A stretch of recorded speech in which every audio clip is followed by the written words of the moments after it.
Maybe power weapons, power-ups, or grenades, and you can call them down right to you. Request confirmed. We've added what we're calling a situational record. That's a replay of the person that just killed you and how they killed you. Just adds a bit more information for players. The matchmaking system has evolved to let us join in progress. Overall, this means players will be getting into games faster and more often. So the new CTF really focuses on trying to encourage a little more team play.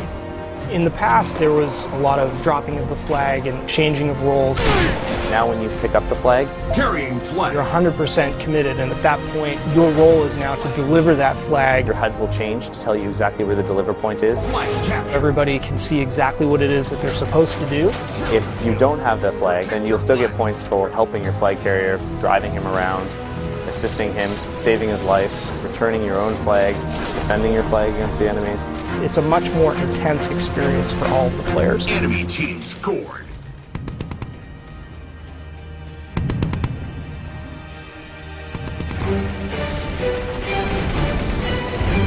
Probably the biggest focal change is that we're trying to build more vehicle-friendly maps, and then to go with that we've got a new mode called Dominion. Dominion is everything we loved about big team battle mixed with objective-based gameplay.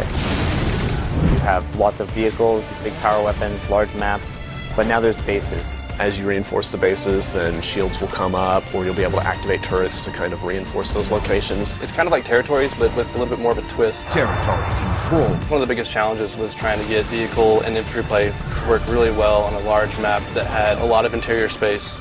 In Longbow, for example, all the bases in Dominion are fully thought out features in the map, and that really lets you get that break-in and defend gameplay. The idea was to try and make sure that if the team started here or here, the paths that they could take in between involved great pinch points, places where the vehicles would automatically run into each other and jump over each other.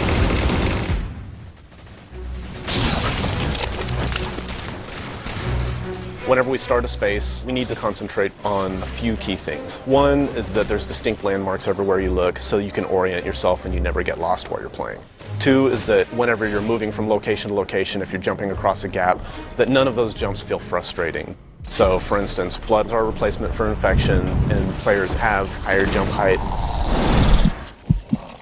Infected. We needed to make sure that we could make a map that you're always going to hit your target, you're always going to be able to move around smoothly. Flood is a spiritual successor to Infection. We knew how popular this mode was, we knew it had a lot to live up to, so we didn't want it to just be a Slayer variant anymore.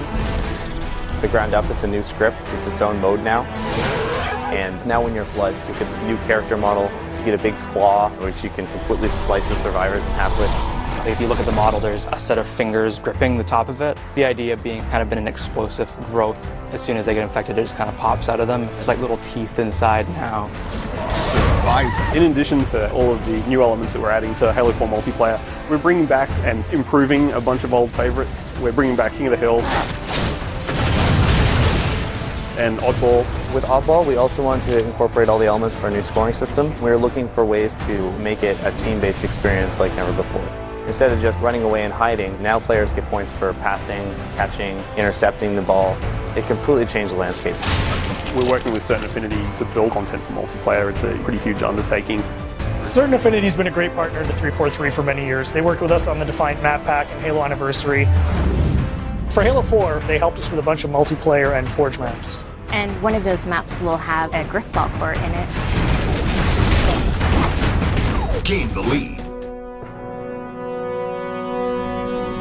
Forge is our toolset that allows players to customize their own levels. So we give multiple spaces that each have unique components that you can kind of mix and match to make your own layouts. We felt like a previous permutation of Forge wasn't necessarily the most accessible. The biggest thing for us was trying to increase the speed at which you can build things. We have a lot of new components. First is a magnet system, which makes it easier to line up pieces to each other.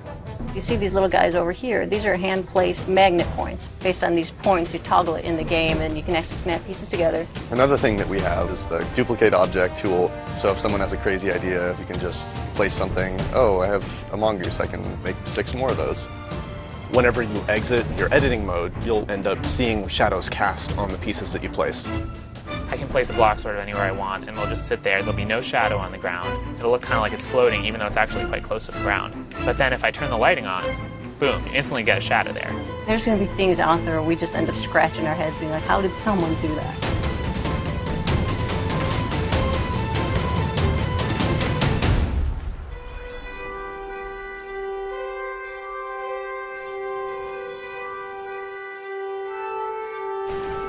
In the tradition of remaking maps, we've chosen to do Valhalla, and this time we're calling it Ragnarok.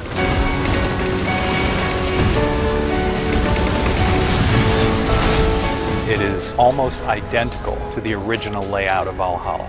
We fine-tuned things for jetpack and things like that. But the biggest change to this map is the addition of the Mantis. Mantis is probably the biggest new sandbox toy we have this time around. When you walk up to it, you'll see it sitting on the floor, and so you hop in this hatch in the back. On its right hand, it's got an enormous UNSC chain gun, and then on the left side, it's got a 5-canister rocket pod. You can use both weapons at the same time, and the rocket pod itself, you can charge up and actually fire all 5 rockets at once.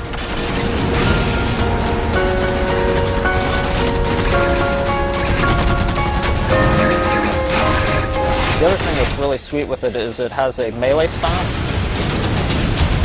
This is probably the most powerful vehicle in a Halo game since like the Scorpion or Banshee. We knew from the start that if we're going to put this in campaign, we have to bring a multiplayer. What better toy do I want to use the Battlefield in the back?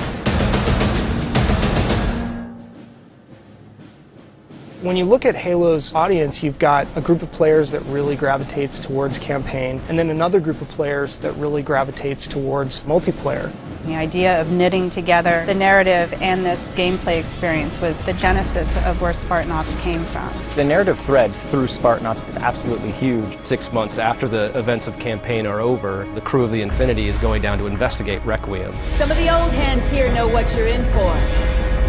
The rest of you, you're due an education. Each week you have a new episode of the series that's continuing to tell this evolving story. And then you have these 5 missions that tie directly to that episode. And actually, in some cases, you've had a direct impact on what's happening in the next week's episode.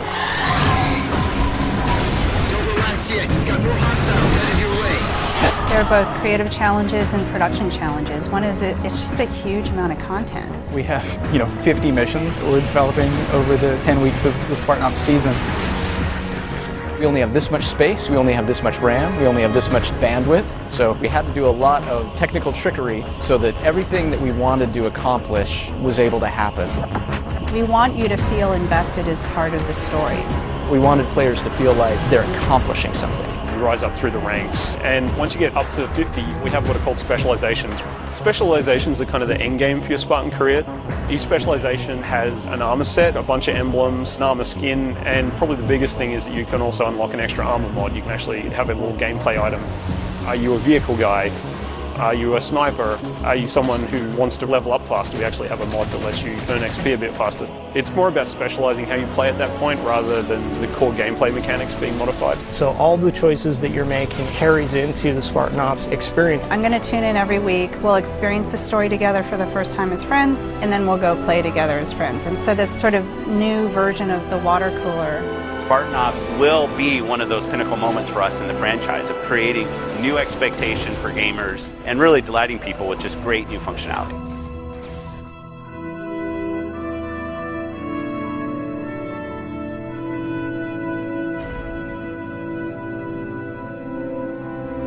We're seeing just kind of the tip of the spear. Going where we want to go in the next steps is only made possible by building absolute confidence.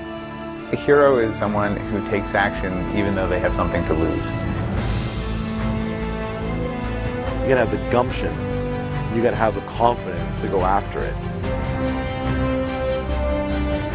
No matter how deeply we explore the universe or how much detail that you find out about aspects of the universe, it's still bigger and more mysterious than any amount of information could ever give us. And I think that's how the real universe is. Super excited about where this game has evolved to. There's so much variation at all levels of the game that make it infinitely replayable. People play it and they say, man, that's great, I just want one more game, and another one, and just keep going. It has been sort of this puzzle that's come together person by person.